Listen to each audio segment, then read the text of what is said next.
This is Tibet in the 1930s, a beautiful isolated land high up in the mountains of the Himalayas. Surrounded by the empires of Britain and China, and yet still almost completely untouched by the outside world. Tibet is now most famous for its leader, the Dalai Lama, who was forced into exile nearly 50 years ago.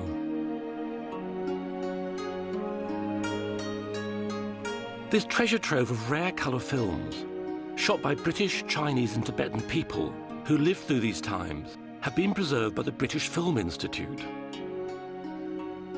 These films allow us a glimpse into a world which has almost entirely disappeared, to a time before the Dalai Lama and his people lost their country. Oh, father! I think my father.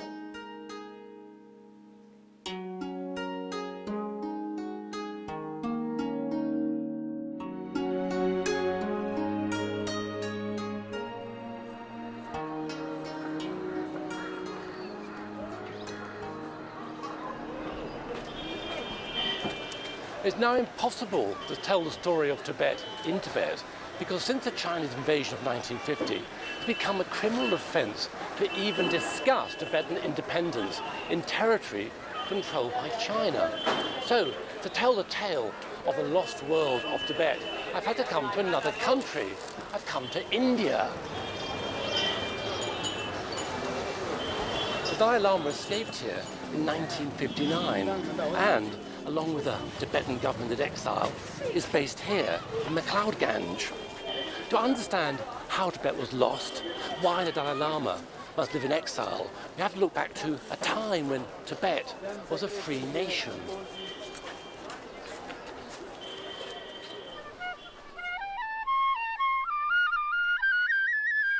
This is Lhasa, the capital of Tibet, in the early 1940s. This film is of the main shopping street, known as the Barkhor. Despite being shot in the 20th century, it looks medieval. Hardly surprising, given Tibet's location. It was almost impossible to reach, so it remained frozen in time.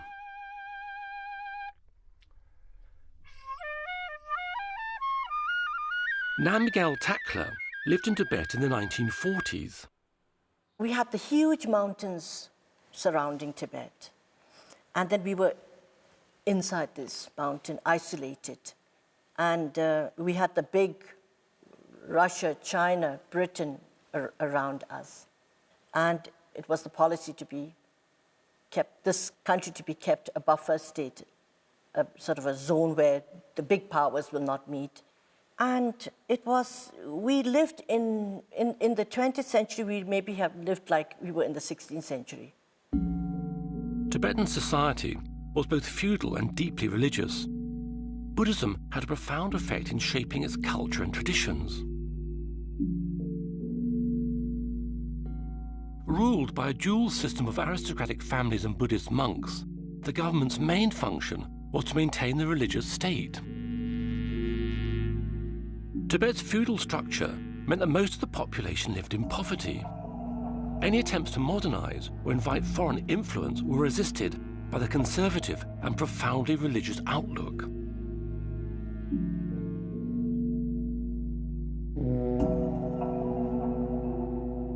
Life in Lhasa was dominated by a huge number of religious festivals, which involved most of the city's population.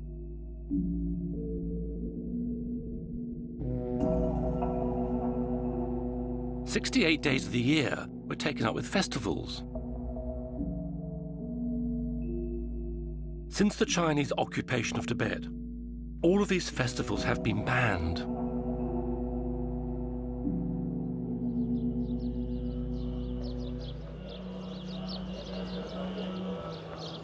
Even though life for exiled Tibetans has changed enormously since the Chinese invasion, Tibetan society is still deeply religious, and Buddhism is central to its culture.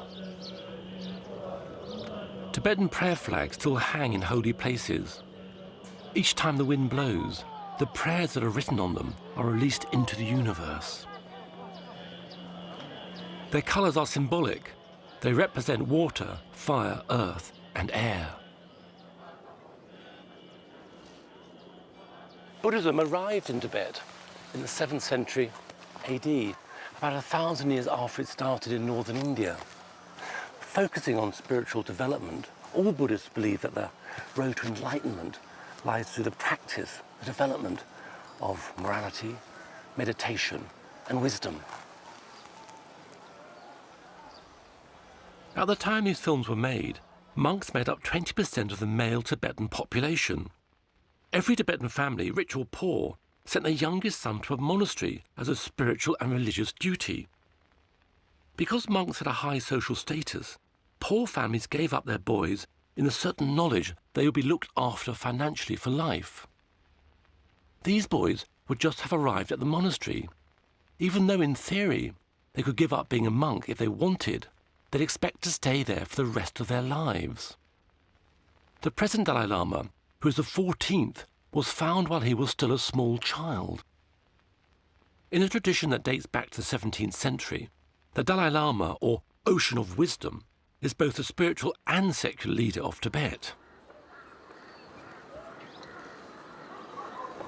All Buddhists believe in rebirth and reincarnation, but for Tibetan Buddhists, the man they call His Holiness, the Dalai Lama, is very special indeed. Some see him as a man-god.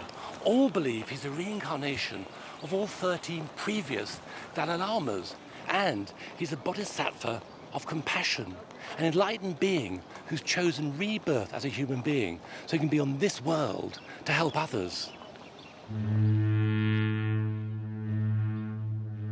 When the 13th Dalai Lama died, his reincarnation, a 3-year-old boy called Tenzin Gyatso, was found some 600 miles from the capital in Amdo, a province in the far northeast.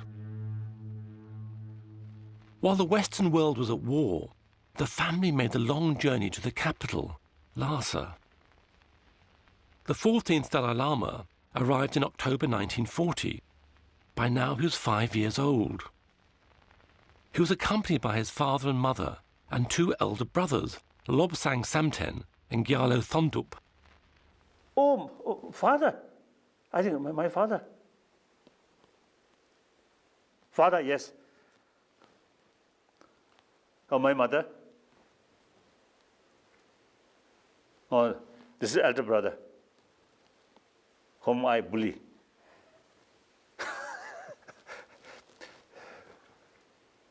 My mother, very, very gentle. Almost I never saw her sort of the mental state of temper. I never saw. Very gentle. Always smile.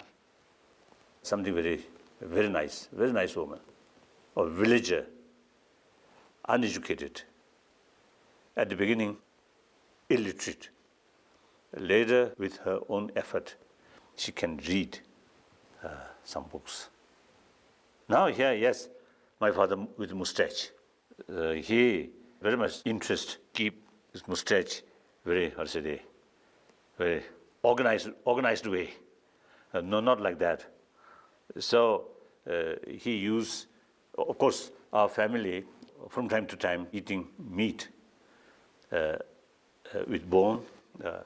So every time from the bone, there is something, what called marrow or something. Oh. So see, he usually used to put on his mustache, then do like that.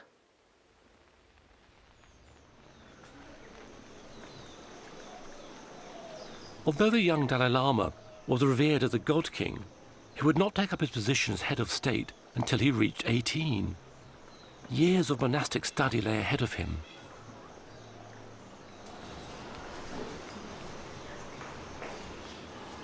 Buddhism involves training, transforming the mind so as to have a full understanding of the true nature of existence, to gain happiness and ultimately to achieve spiritual enlightenment.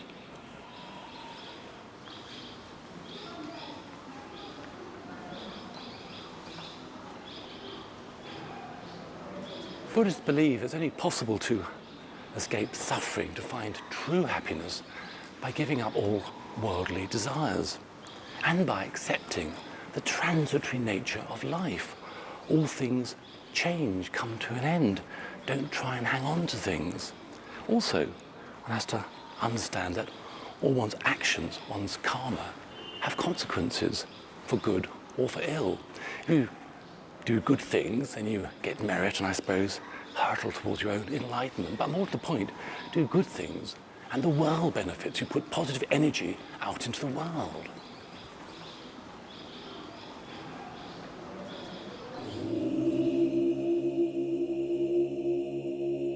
The events of Buddha's life and teachings were celebrated through ceremonies and rituals that dominated life in Tibet.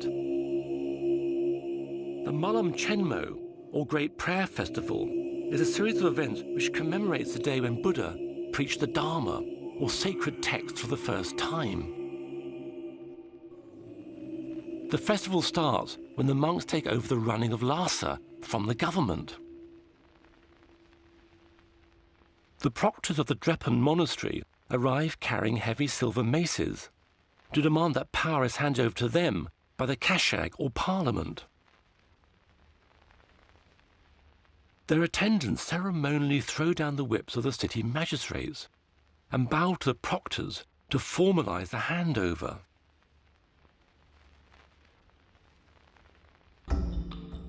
The proctors are accompanied by the Dobdobs, or monastic police, huge monks who carry long sticks and whips.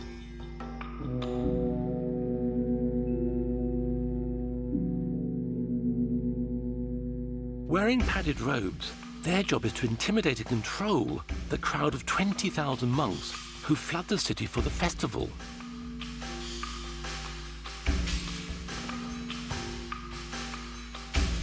For the next month, the proctors are able to impose fines on the general public for having a dirty house, for using bells on a horse or mule, for women not wearing a headdress, for the wearing of foreign shoes, or any other disorderly behaviour. Gifts of money and food were handed out.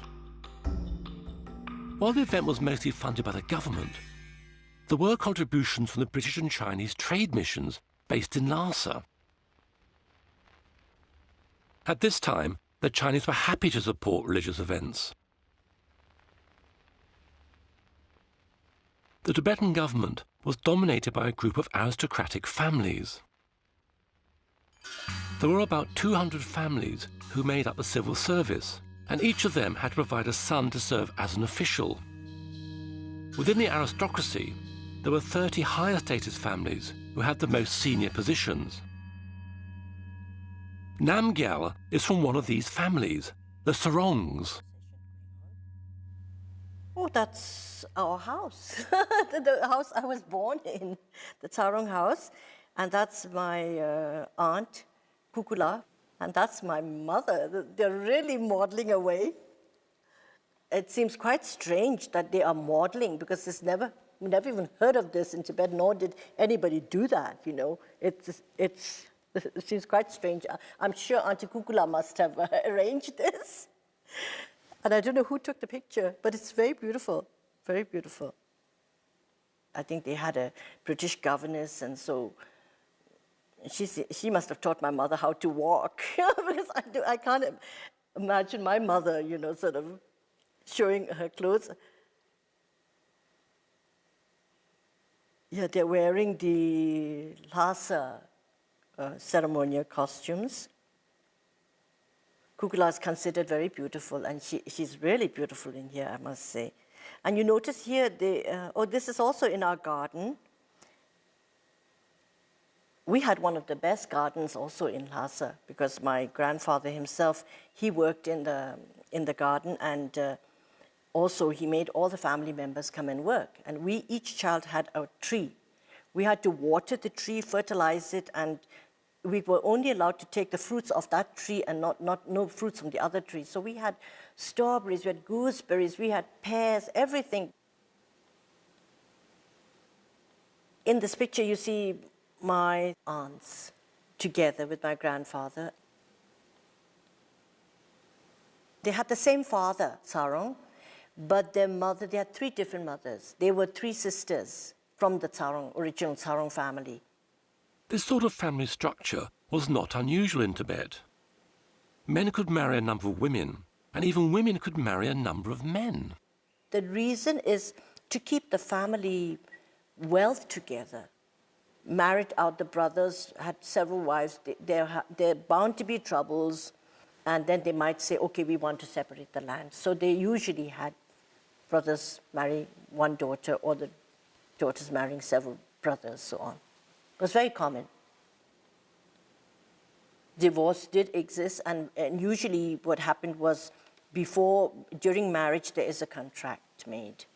And then usually most of the divorces, the wife would be well looked after when she leaves the home. And if there's a son, the son stays with the father and the daughter stays with the mother. So there's no custody of children fighting about it. Automatically, the daughter goes to the mother, the son goes to the father. They could also remarry. We had no problems about divorcees or widows remarrying. In fact, if they were younger, they were encouraged to marry. Tibet's feudal structure meant that most of the population lived in poverty. Ordinary families were reliant on the landowners for a living. They were effectively owned by them, and each family had specific jobs they were born into. Phuntsog Sering's family were tailors for one of the aristocratic families in Lhasa. I come from a tailoring family. My father and mother were both tailors, and they trained me. Now, these are the costumes for the aristocratic ladies.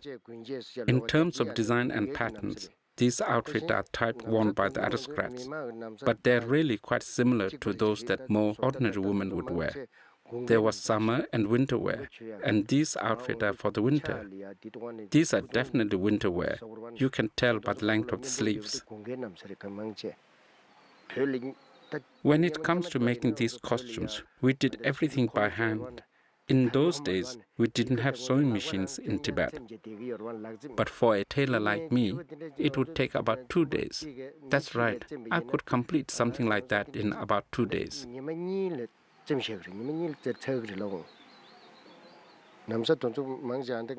are the costumes of the Kashak, and they are relatively easy to sew. All of the aristocrat costumes were made of brocade, but the type of brocade, in terms of color, shine, pattern, and quality, would again depend on their rank. If we were making something for government civil servant, the design and pattern would depend completely on their rank and status. Shuo Lobsang Darji was a junior rank civil servant in the early 1950s. The higher ranked officials had a huge number of costumes they had to wear, while the lower ranks had far fewer. One of the original ancient costumes that was traditionally worn on official occasions is called the Galu costume. And I have worn that costume myself. I was one of the lowest ranks, like the 6th or 7th grade, and we all wore the Galu. It was the same color for everyone. But for day-to-day wear, I wore the native Nambu outfit, which was made of black or brown woolen cloth. A unique feature of the costume was the yellow hat called a bokto, which was worn by every grade of civil servant. As for the length of our hair, everybody just let it grow. Some had it down to their waists, some a bit shorter. You let it grow to its natural length and you never get it cut. I used to have hair down to here in those days. It was very long and very thick. The top knot or pajok were very fiddly to do. They would take ages, but once you got used to it, you could do it yourself. If you were in a hurry, you would need help, especially with the braiding. So you would teach your wife how to do it, and she would help you. Later, you could call in a professional hairdresser who specialized in braiding, and they were very skilled and therefore quicker. Most men and women had long hair. Of course, the monks didn't, because they had to have their heads shaved. Everybody else grew their hair long.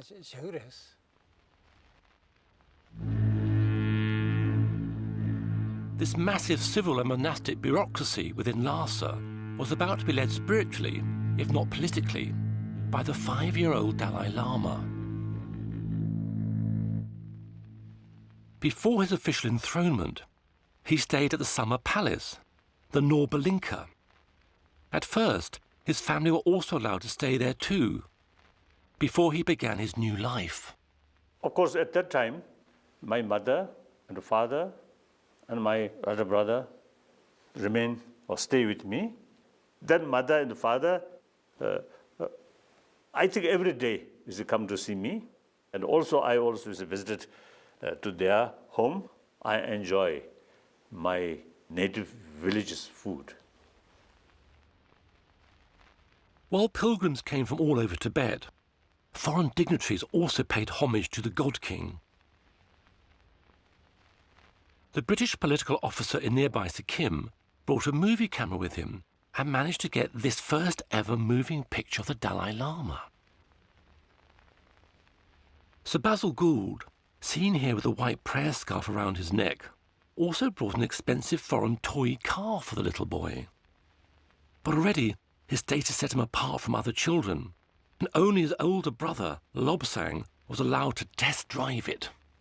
Oh, this is my brother, elder brother. So the people felt if I handle maybe too risk, so my elder brother, let him, you see, play. Sometimes I feel a little jealousy.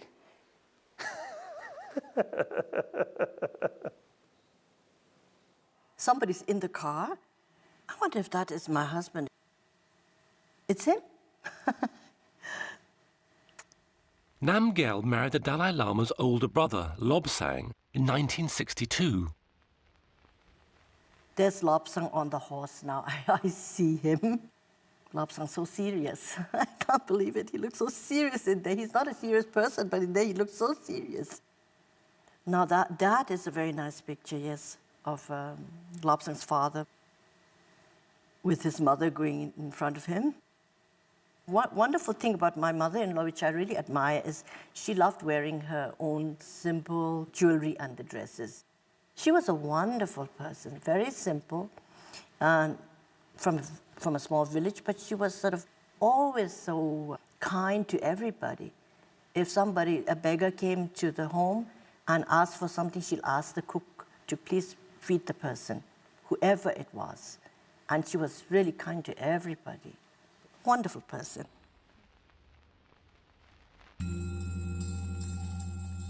The date for the 14th Dalai Lama's enthronement ceremony at the Potala Palace was reached according to complex astrological calculations. The distance between the Norbalinka Palace and the Potala is only a few miles. The Dalai Lama will be accompanied on this short journey by the whole of his monastic and civil retinue. The 13-story Potala was originally built in the 7th century.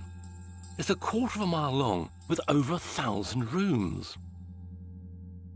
It was the winter residence of the Dalai Lama, a centre for religious worship and training, as well as housing Tibet's government and huge civil service.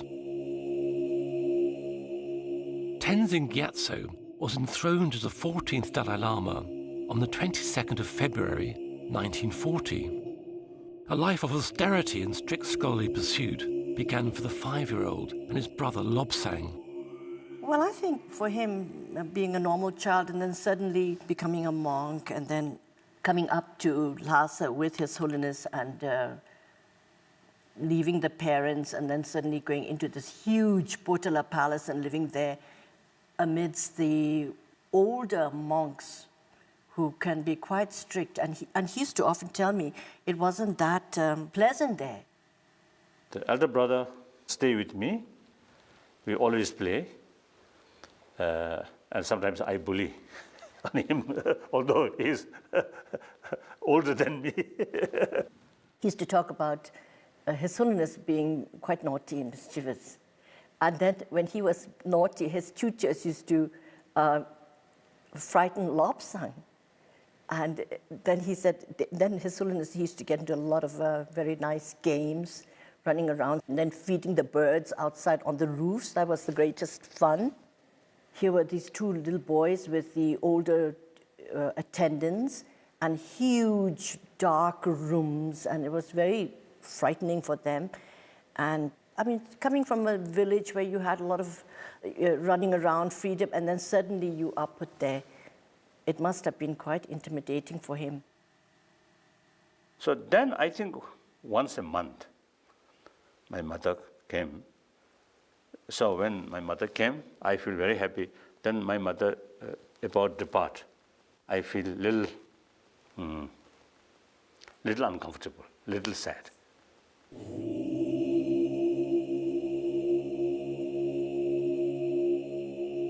While the young boy studied, a monk regent took the role of Tibet's temporal leader until the Dalai Lama reached the age of majority. Regent Retting, seen here with his enormous bodyguard, Tukpa, oversaw much of this power vacuum, but his regime was seen as corrupt. He was displaced and then imprisoned after an attempted coup. He died in jail. The Dalai Lama had to wait to take full political power, but as the country's spiritual leader, he acted as a figurehead.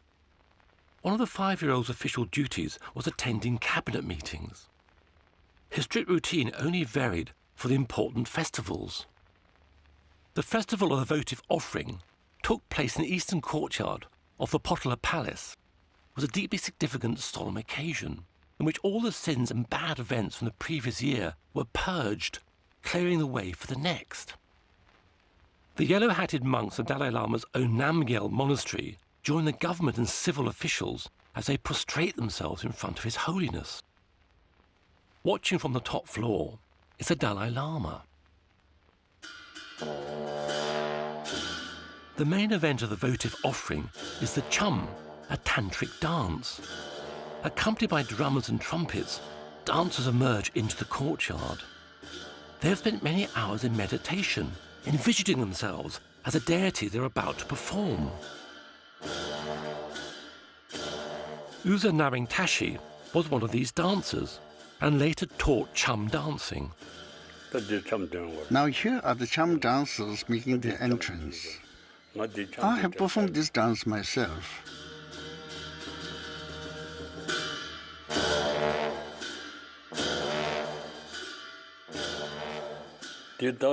This is performed on the last day of the Tibetan calendar year.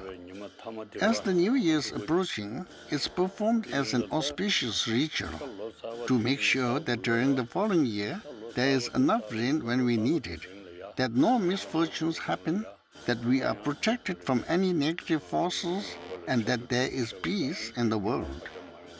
That's why we perform the chum dance.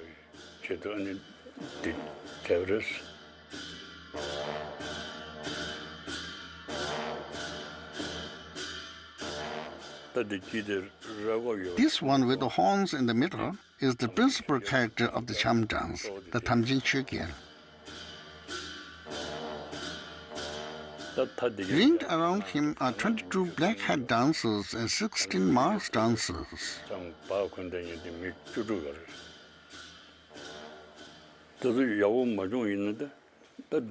Teaching the stag dance is very difficult, especially as they start as young boys. I found it very hard myself. Although he looked like an adult, he's actually a boy.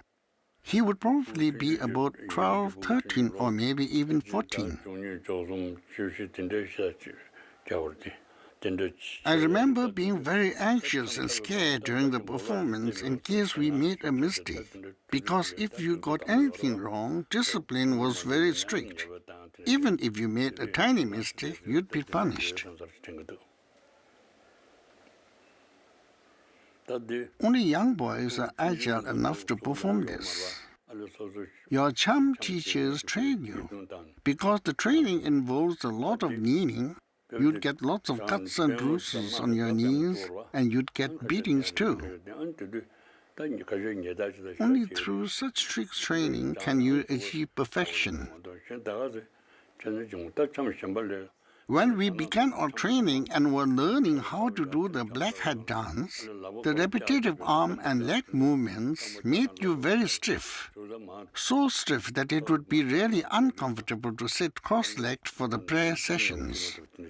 The costumes were very heavy and difficult to wear, but if you didn't wear them, you'd look too puny. You wouldn't look the part, so there was packing to beef you up. You'd get very stuffy inside the mask. The performance would last 3 hours, and the whole affair would be at least 3 hours. At the end of the ceremony, a cathartic fire purification rite is performed to ensure that the last traces of evil are dispelled.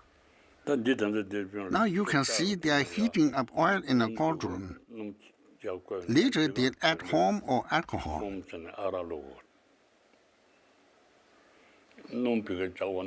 In this ritual, you fill a human skull with alcohol, and then you pour it into the boiling oil.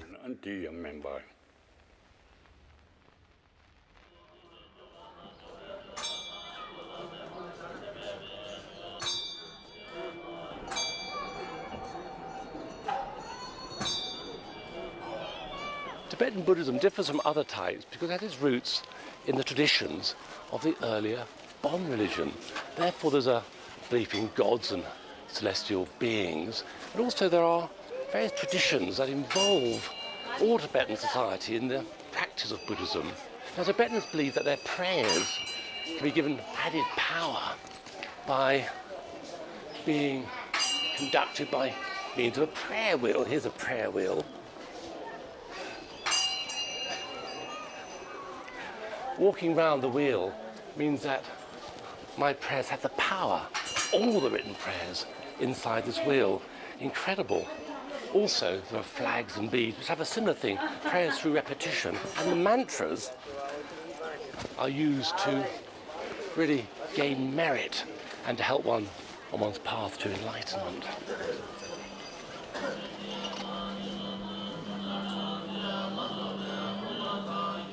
Prayer wheels can contain up to a mile of written prayers. They are symbolically recited with every turn. Pilgrims earn merit and concentrate their minds on the mantras they're reciting as the wheel turns.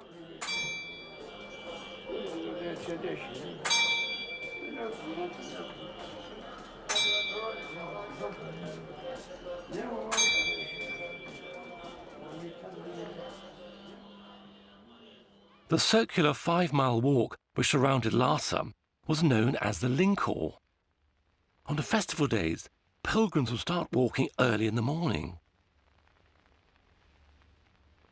Artemisia, scrub rhododendron, and juniper twigs were burnt, and the air would be filled with incense. A new Linkor has been created at McLeod Ganj. It surrounds the Dalai Lama's own residence up there. This replaces the sacred path lost at Lhasa. Pilgrims now walk it. This is a particularly busy day. It's a festival day. These days, I say, they just walk it. In the past, pilgrims would prostrate themselves along the route, and that was done rather like this. One simply stops, says a prayer, and then one measures one's length on the ground, right way down to the bottom and up again. And so one goes, right around the path. I put my feet where my head was and down I go again. Difficult process, but it was to show respect and compassion for all thinking beings, to remove negative forces and to gain merit, to help one on one's path to enlightenment.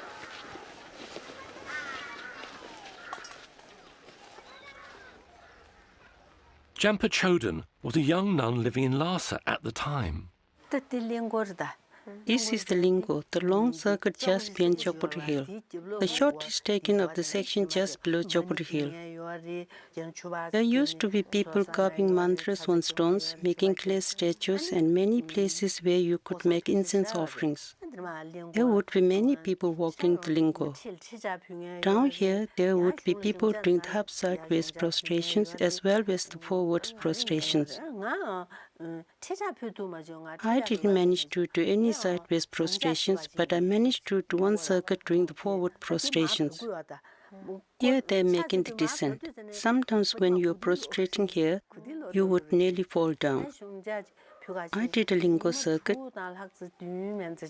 I took 6 days and morning. In the midday sun, you couldn't do the prostration, so you would have a rest. Friends would bring you a meal, so you would have a lunch break. People would normally get up early and start at dawn.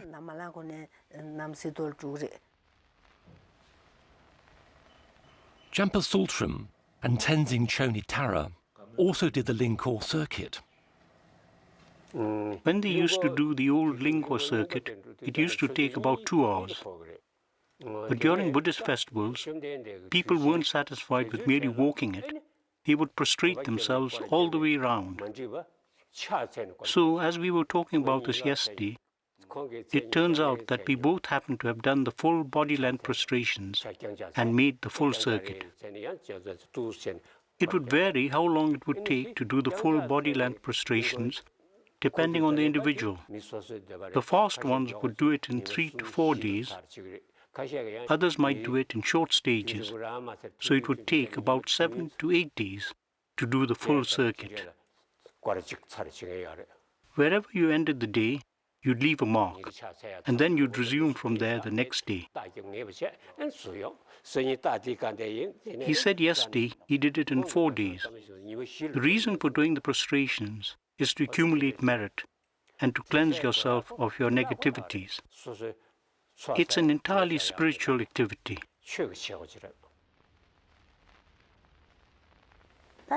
Now here are some pilgrims who have come from villages far away. They have come for the Malam festival. You can see that they are carrying their provisions in bags on their back. There were people coming from all different directions. Some would beg, some would offer prayers, and some would give alms to the beggars. One was free to do what one wished. You would give soup, tea, or money to earn merit. There is somebody ladling out some tsamba for the beggars. On the day to celebrate the Buddha's enlightenment, the Lingkor is especially crowded. Many people are begging for alms. The giving of money, food, or tea was very much part of the pilgrim's practice, and it still is today. These days in Macleod-Ganj, the beggars are Indians, and the pilgrims giving money are Tibetan refugees.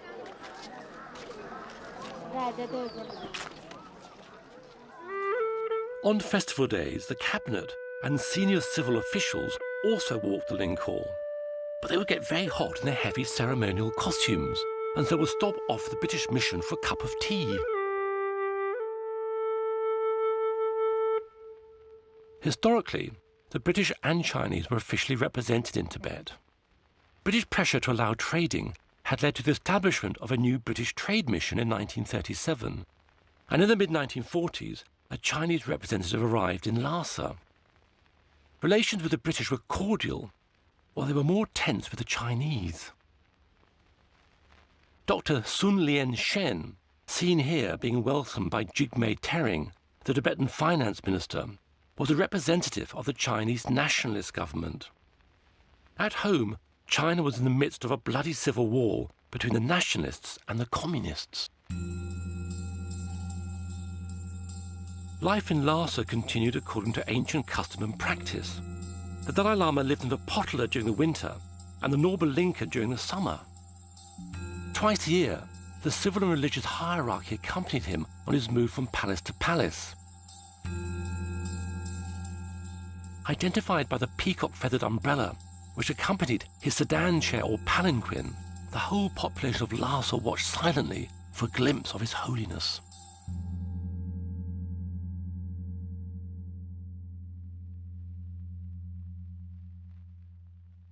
At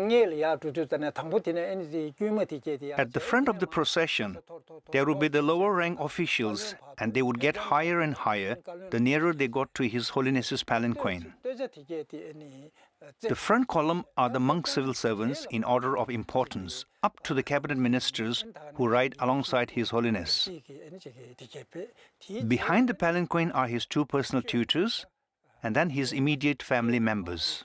The lay civil officials bring up the rear at the end of the procession according to one's rank and position. It was the same protocol as when you would have an official audience with His Holiness. As a junior civil servant, my turn would come somewhere at the very end.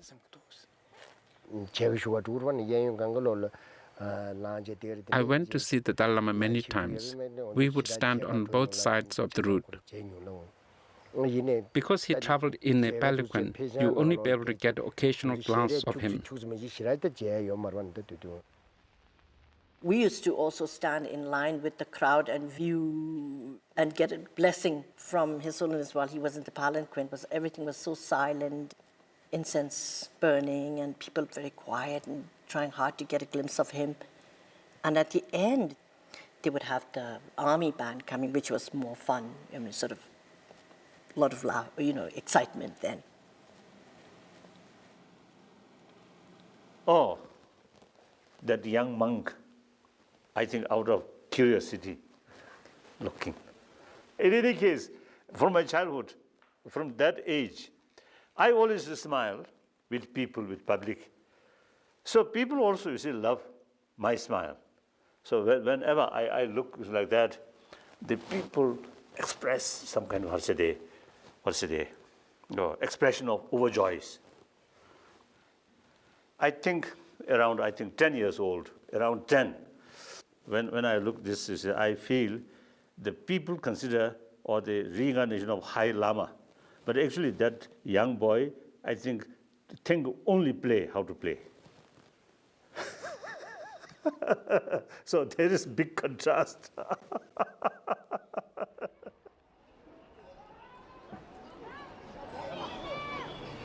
These days, there isn't quite the same spectacle when the Dalai Lama travels. Although lots of devotees turn out to see him, his bodyguards are now armed with walkie-talkies, and he travels in a modest, though bulletproof car.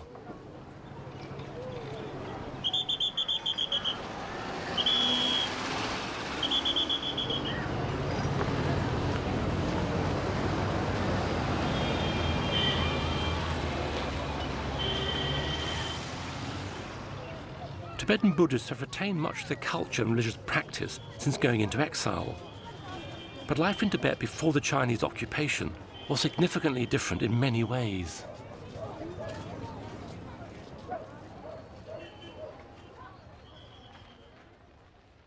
The Tibetan year is marked by many religious festivals. Here, at the Dalai Lama's own Namgyal monastery, thousands of people gather to celebrate New Year. This takes place in late February, early March. But sadly, far fewer festivals are celebrated now than they were in Tibet.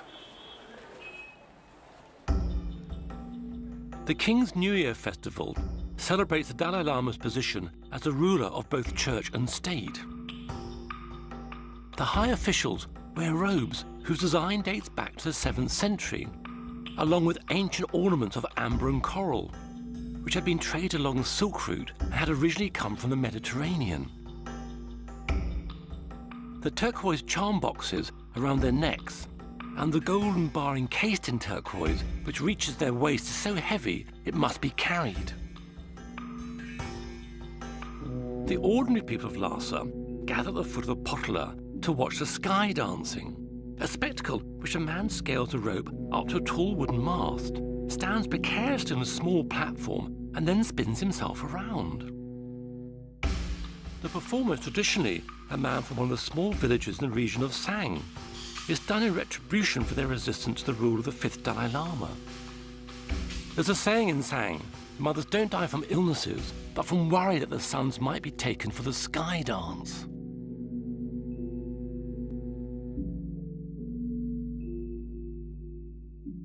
The casting out of the votive offering was one of the biggest and most elaborate of the celebrations. This ceremonial military maneuver was known as a coiling snake. With civil officials acting as marshals, 500 infantry in chain mail move in a zigzag formation, while another formation circles it. Seemingly chaotic, it was highly organised, and the troops rehearsed for months to perfect it.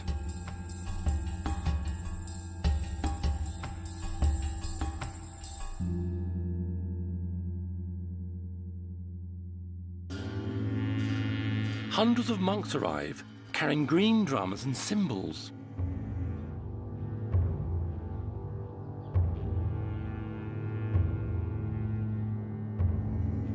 Next, the torma are brought out, tall sculptures which have a grinning skull on top and represent all evil spirits. Wearing an ornate headdress, the Nechung oracle, a monk who is chosen for his psychic powers, appears in a state of possession. The oracle's helmet and costume are so heavy that the medium can hardly walk in them when he's not in a trance-like state. He races around chaotically, chasing the tormas into a clearing, accompanied by hundreds of monks and most of the population of Lhasa. When the oracle arrives, he shoots a burning arrow into bonfires which contain the evil spirits, and they're set ablaze.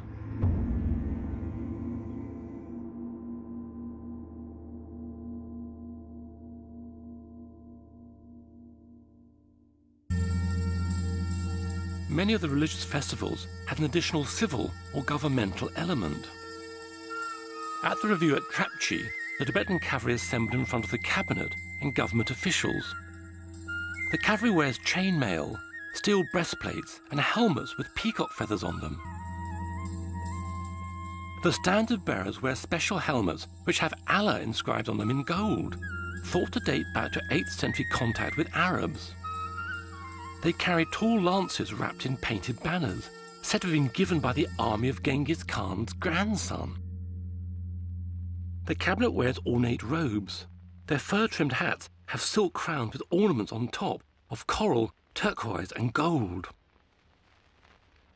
A government official, followed by 4 junior officials, makes his report to the cabinet, announcing the number of men and horses. Shio Daji had to attend the review every year. These official functions tended to be rather long, drawn-out affairs. However, each one of us had our own responsibilities to perform.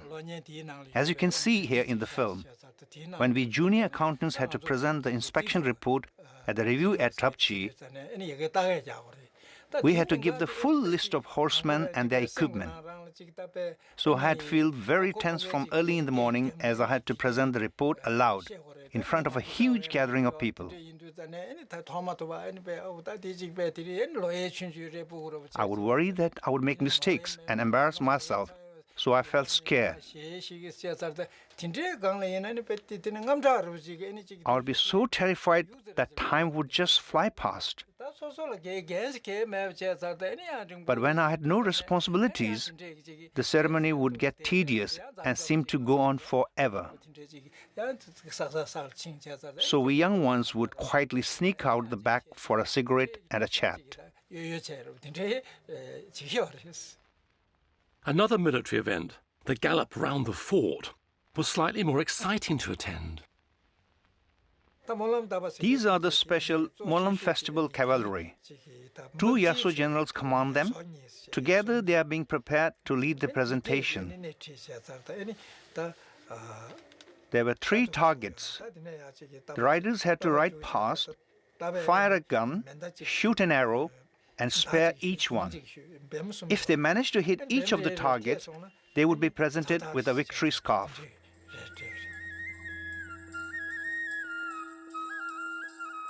The targets are hung perilously close to the spectators' heads.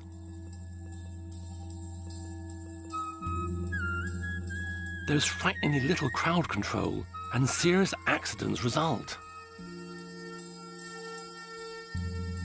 Finally, the competitors line up to receive their prayer scarves.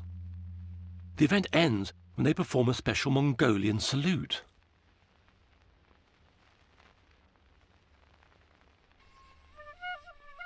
Other pursuits were more gentle. The people of Lhasa, rich and poor alike, took advantage of the summer festivals to enjoy their environment.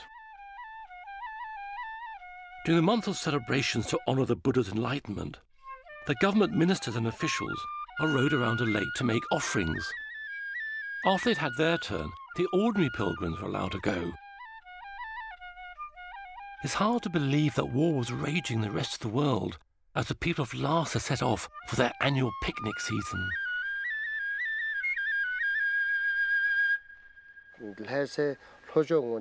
South of Lhasa, there were many parks. During the first 2 weeks in May, it was picnic season. The quality of the tent depended on how rich you were. Poor people would just rig up a sheet or a small tent, but everyone went. People might picnic for 1 day or for longer, but on the 15th, everybody would go to their local place of worship and then come to the picnic.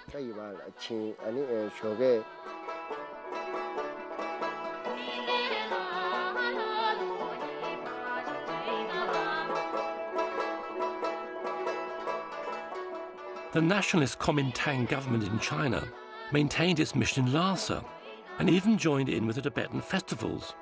However, at home, the communists were growing in power and a civil war was raging.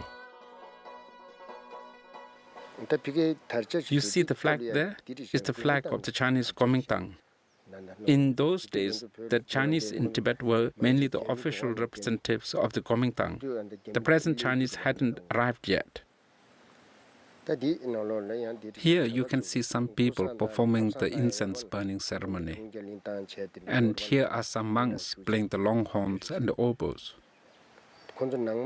This is a group of Nangma musicians. They had their own musical association. I know one of them, the man wearing dark glasses. He's called Namgyal. He was a very well-known musician in Lhasa. He was a brilliant harmonica player. He also played the Tibetan lute and other instruments. He was blind, and that's why he wore dark glasses. Everyone knew him by his nickname, Namgyal, no eyes.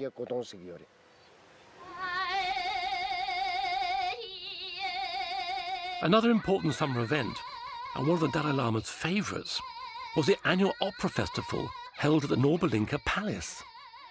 During summer in Nobulinka, I think around July or August, on summer festival, the folk dance, and also every day the military performance. So like another child, I love the military the performance.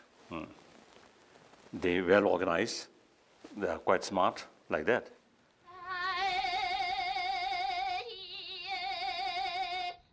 Opera, Tibetan unique opera is a play. So during that period, I have no lesson, free, holiday. Then my mother often come because during that period, my family stay in residence in Nobulinka. They stay there a few days. So I'm very happy.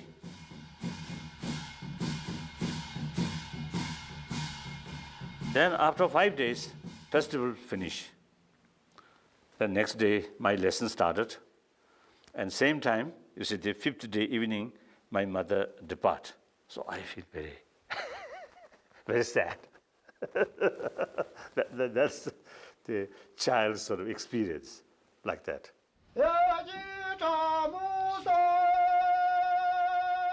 For the commoners in Lhasa, participation in some festival events was not really a matter of choice. For the wrestling and weightlifting, the contestants were all from the Dalai Lama's personal bodyguard regiment. So it's hard to believe, given their size and stature. The wrestling was a particularly unpopular duty, as they had to wear loincloths. It was deemed to be shameful appearing semi-naked in public, and especially in front of your superiors. For most, shyness meant they were covered up quickly, but some seemed to rather enjoy it. At the same time as a horse race is being conducted around the city, there's also a foot race. A motley group of men running brightly coloured outfits, somewhat unenthusiastically. The race is compulsory and is performed as a duty to their landlords.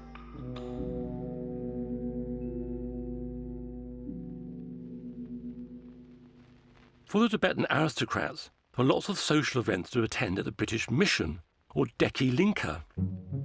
In true colonial style, tea was served and even darts were played. Summer was a period where everybody had a party to celebrate the summer and to be outdoors. This person playing the dart is my grandmother's one of the younger sisters, Delarapten, playing darts, yes.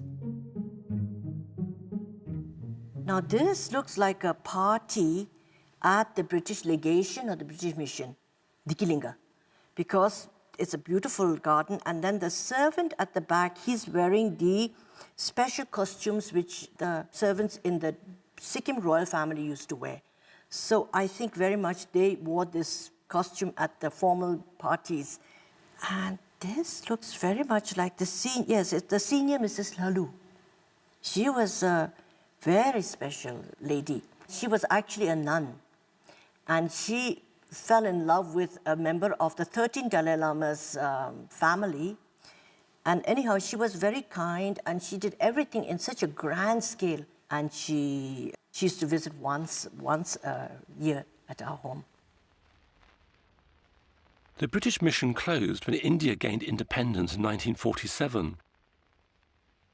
Tibet still had no status as an independent nation and was not recognized internationally. The civil war between the communists and nationalists in China continued. The Tibetan government realized if the communists won, they would not tolerate their religion.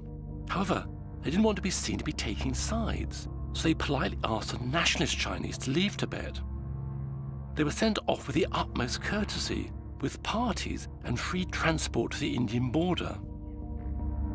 The small Tibetan army was reorganized, new regiments were formed, and they were re-equipped.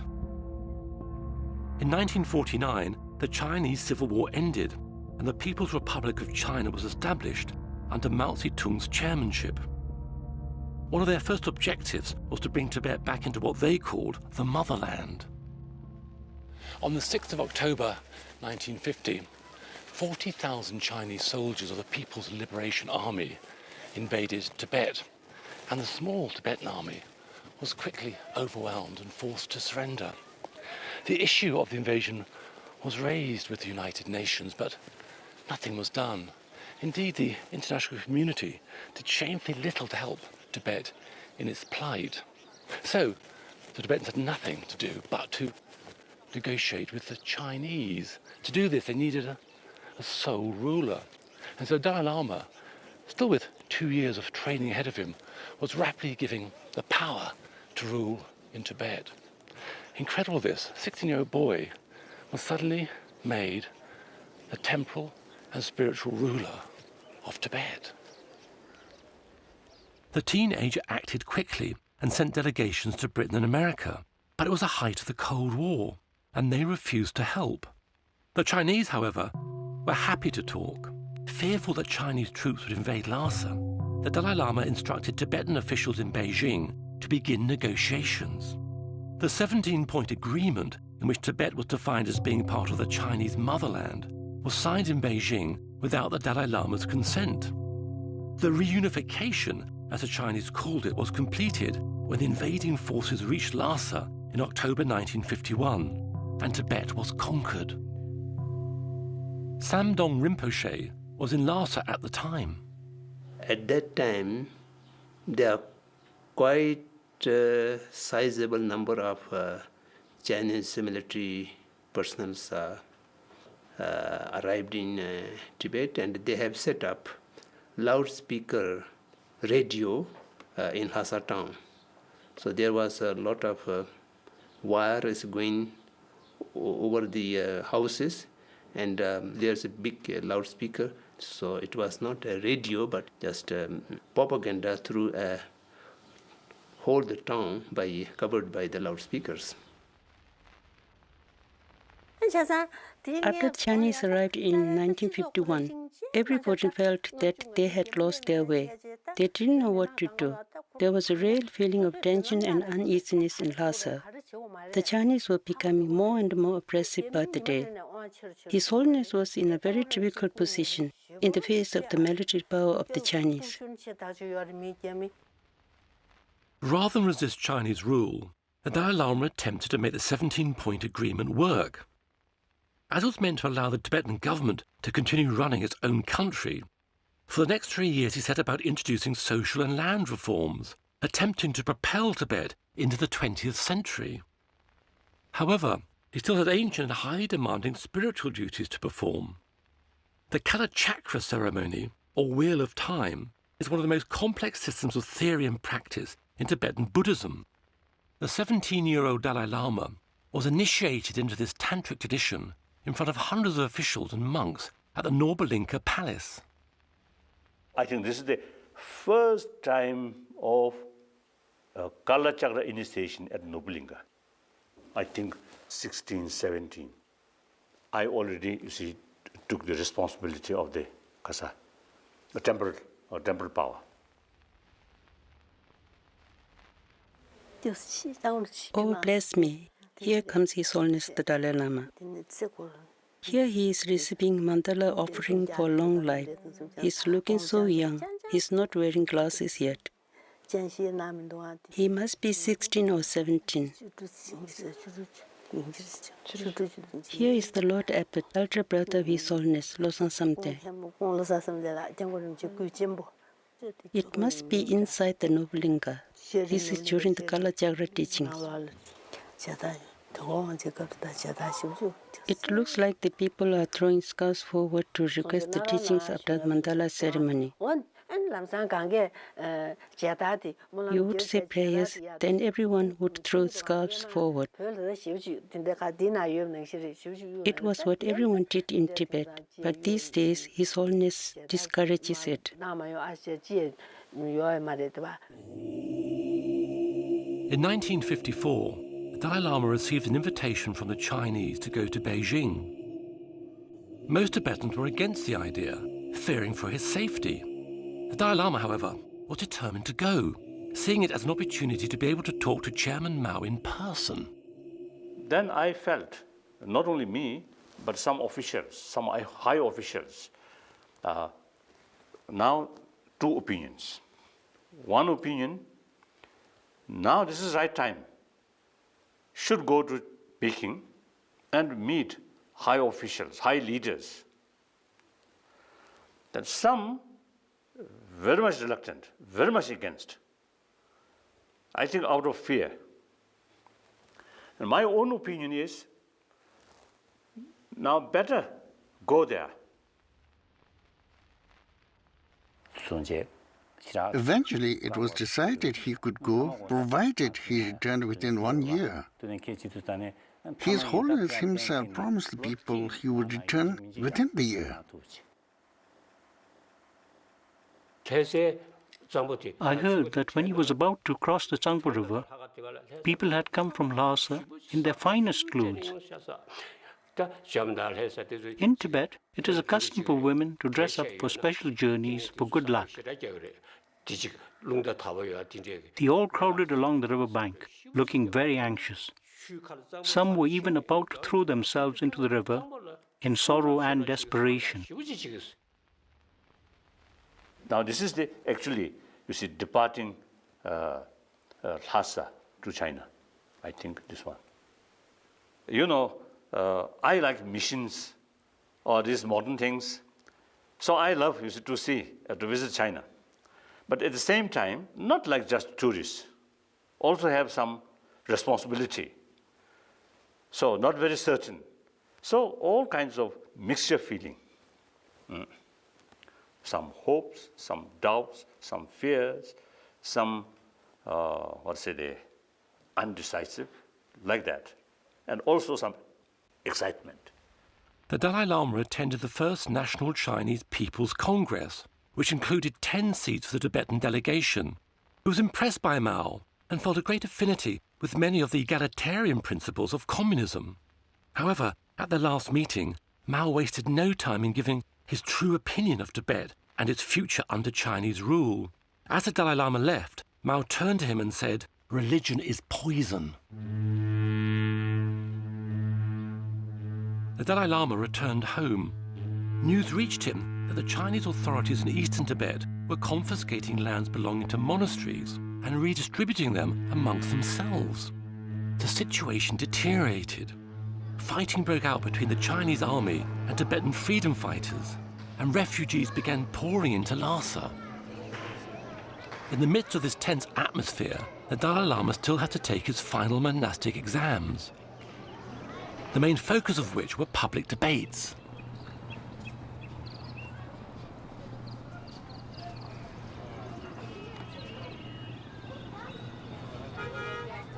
Debate is a rigorous discussion of Buddha's teachings. Everything is challenged. Debate is an ancient tradition within Buddhism, which is still practiced today, although the monks, and now nuns, are somewhat more vigorous in their style than they were in the 1950s.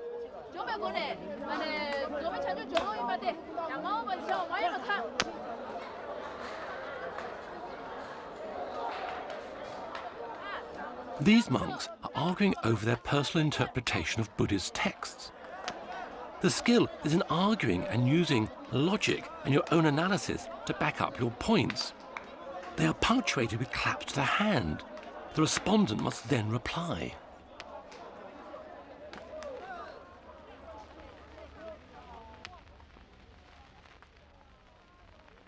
The culmination of the Dalai Lama's 18 years of study was an examination for a doctorate in Buddhist philosophy. It started with debates at 3 of the largest monasteries in Tibet.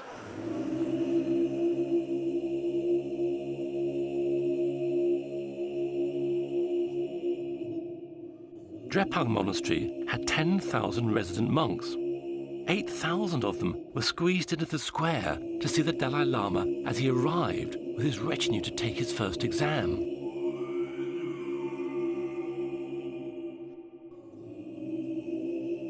The monastery owned local estates and had some 20,000 tied peasants who worked the land and paid them taxes. The revenue paid for the prayer sessions and festivals which dominated monastic life. Feeding the monks for big events like the examinations was a huge, if somewhat rushed, process. The young monks run down from the cookhouse carrying huge tubs of sampa for their brethren who are sitting in the square. Sampa is roasted barley flour mixed with yak butter, tea or water to make dough.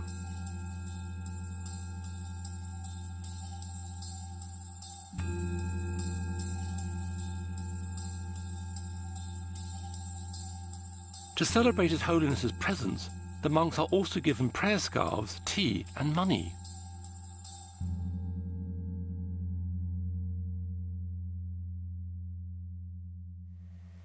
I'm somewhere here, somewhere among these, the second row or third row I should be. And this is a Goman side. These are the government officials. Now His Holiness is offering the debate to the 2 abbots. During his early life, he had to go to China, and he had to go to India, and he had so many things to attend. So then he did not have time to study. Oh, now this about top scholar, Mongolian, and also when he asked question very rapidly.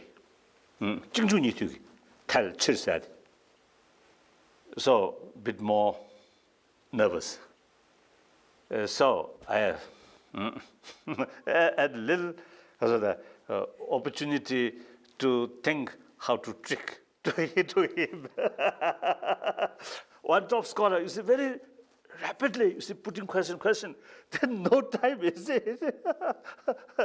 how to pretend or how to defend like that. So now this is my turn, debate.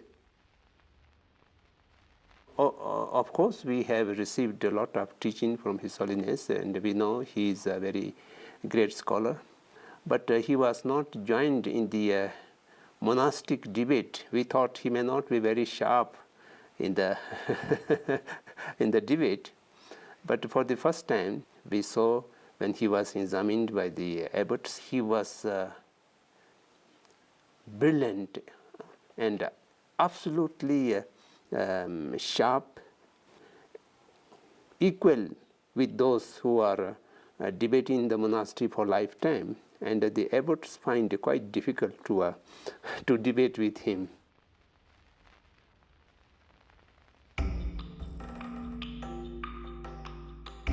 The next exam was at Sera Monastery. The whole of the Dalai Lama's government travelled with him, allowing him to consult with them about the growing tension in Lhasa.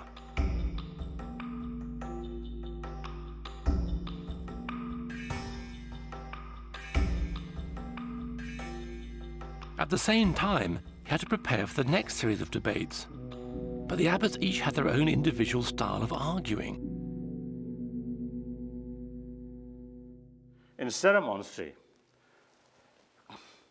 you see, when you debate with the opponent, good scholar, then their answer is something logical or something, you see, they valid, meaningful. In Sera Monastery, one abbot, not that much scholar, not that top. So you see, from my side, you see, the preparation, if answer come this way, yes, this is the way to argue. If this way, if answer has come this kind of answer, then yes, already prepared. And here's the answer, unexpected answer.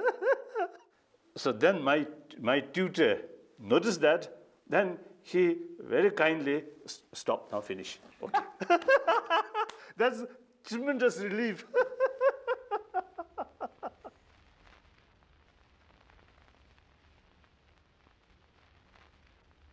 The last of preliminary exams was some distance from Lhasa, at Ganden Monastery. Ironically, the examinations at Ganden proved to be a brief period of respite for Dalai Lama. Thousands more refugees had fled the fighting in the east and arrived in Lhasa. A huge number are now camped around the outskirts of the city. Tensions with the occupying Chinese, who'd been in Tibet for about 9 years, were high. There were food shortages in Lhasa and rumours about massacres in eastern Tibet, and also rumours about the destruction of sacred sites.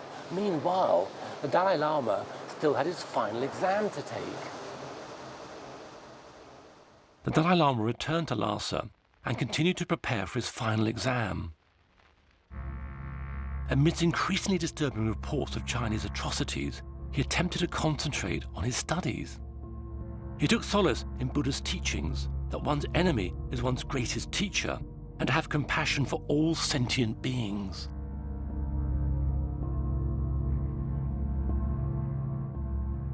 The final exam was arranged to take place at the same time as the Mulam New Year festival. There were 30,000 monks in the city, and pilgrims were arriving from all over Tibet. The Jokang temple was full to bursting. The cabinet, civil officials, and all the senior abbots and monks were present. At that time, things were very tense. On the one hand, a very solemn and grand ceremony was taking place. On the other hand, we were in a very dangerous and tense situation.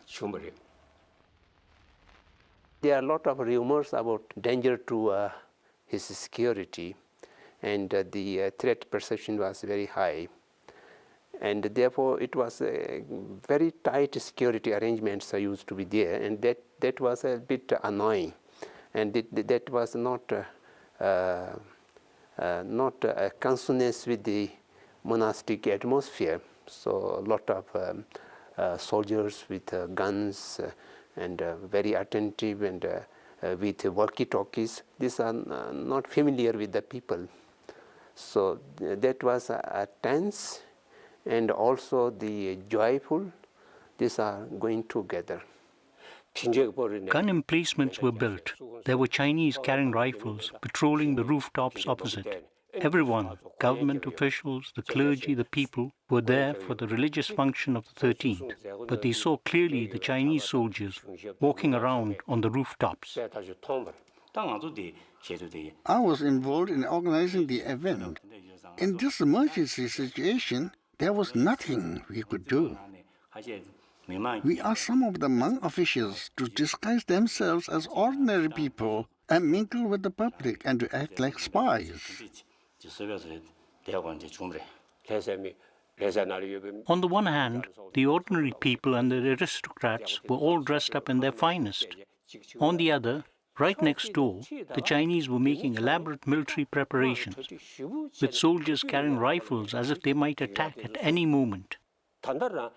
It was unbelievable that these two extraordinary situations could be happening at the same time. The position between the Chinese and the Tibetans was becoming irreconcilable. It was an incredible situation that was unfolding. If you had told an outsider, they wouldn't believe you. But that's how it was. One aspect, the whole atmosphere is so tense. Many people actually felt whether this big gathering can take place or not, because it's so much tense. But then everything go very smoothly. So everybody very happy. My final examination, successful. I think very successful.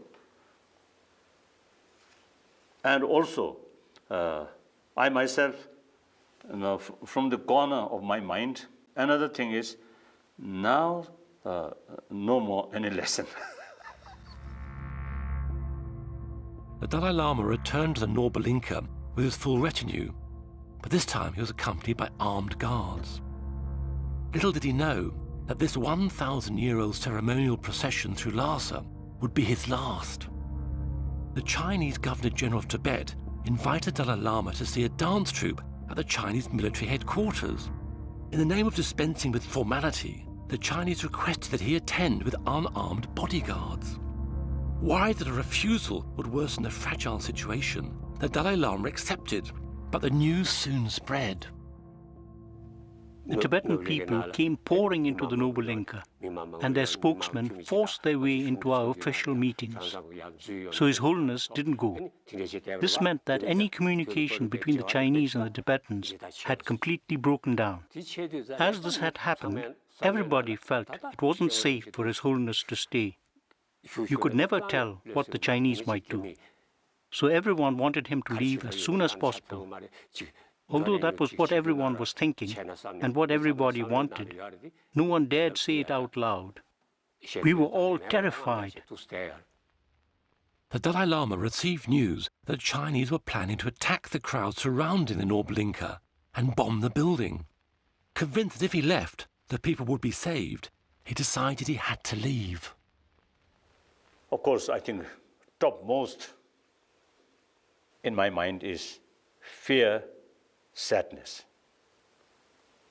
and almost like the feeling of desperate.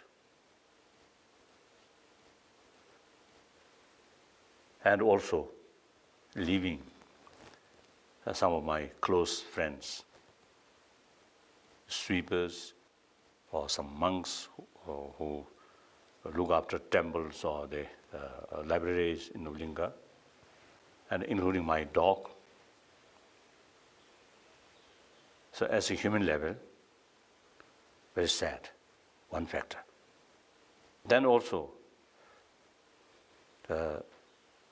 several thousand Tibetan, suppose different Nobulinka already gathered there. So that also additional worry. If something happens, then thousands of people will die. Then also, my own life, there is danger. One person's sort of future, but the future of Tibet also is related. So therefore, anxiety, fear, little doubt, hesitation, and sadness, all mixed, very much mixed.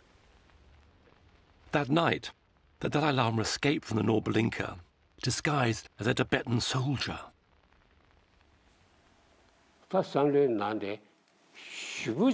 I had an indescribable feeling. On the one hand, I was exultant that His Holiness was able to leave. On the other hand, I was very sad when I saw him. Unlike the usual protocol and fanfare, he left wearing an ordinary brown uniform, carrying a rifle like a soldier. The next day, reached southern Tibet.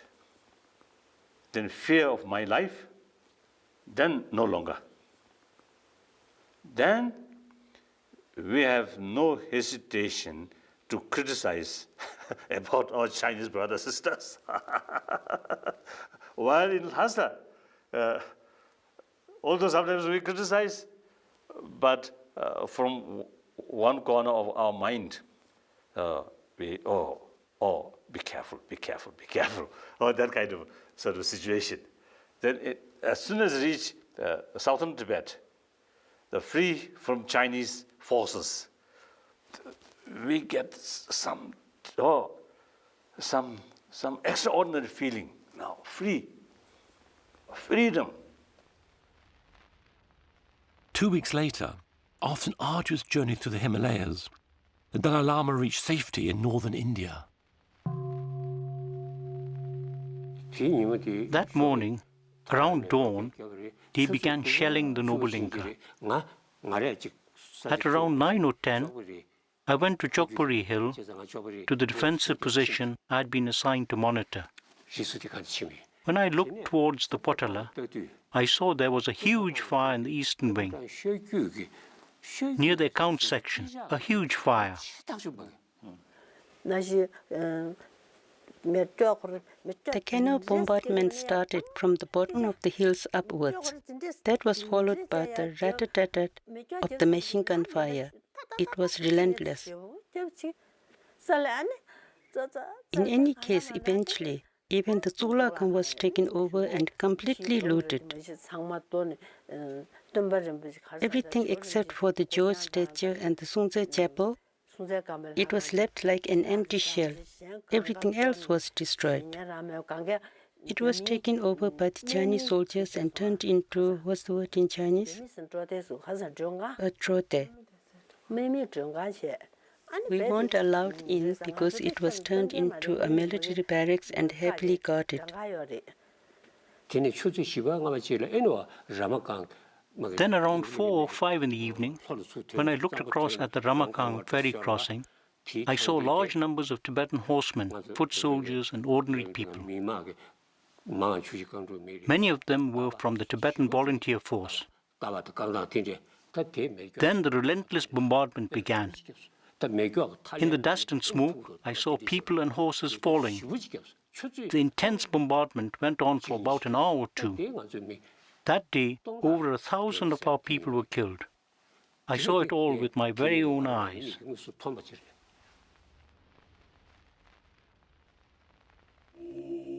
The Tibetan resistance, made up of freedom fighters and monks who had taken up arms for the first time in their lives, were no match for the Chinese army.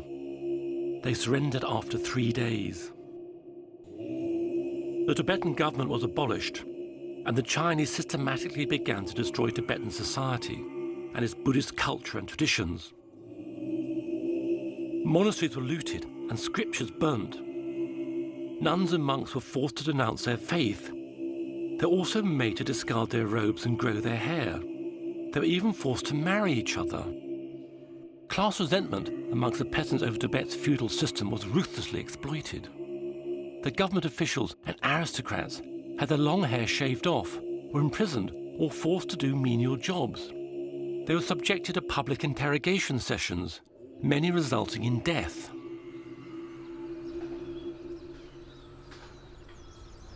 The Indian government granted the Dalai Lama political asylum, and 80,000 refugees escaped from Tibet to join him.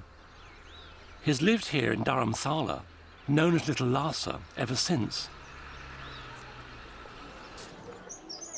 the Dalai Lama appealed to the United Nations, calling on China to respect the human rights of Tibetans and their desire for self-determination.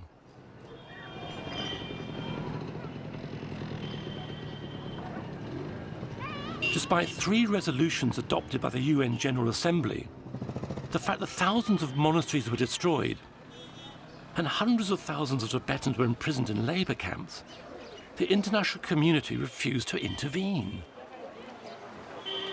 It's tragic that Tibetans have lost their homeland, and with no tangible international intervention.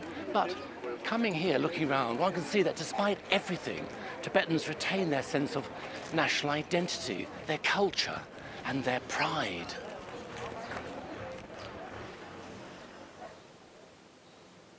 Looking at these pictures that you have here in front of me, it's entirely a different world. And it was, to me, it's very sad. For instance, like my grandfather wanted Tibet. I get very emotional to talk about Tibet, you know. My grandfather wanted Tibet to be with the outside world and to join the United Nations, to educate the Tibetans outside and to be with the modern world. But his visions and his wishes, and also his 13th Dalai Lama and the 14th Dalai Lama had a wish that we must have contact with the international world. But unfortunately, from our own side, we were so blind and we knew nothing of the outside world. We were just so engrossed in our little pond, you know, so we knew nothing, what was happening to the world, what could happen, and so we lost our country.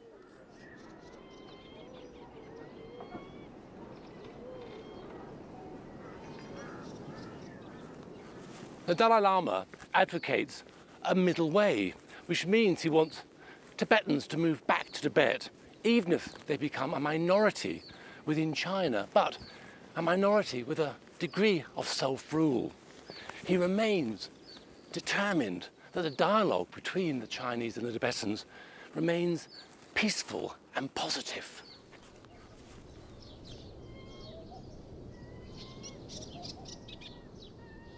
Middle approach is the best. So present Chinese government policy regarding different minorities, particularly regarding Tibet, is not healthy or not good for long run.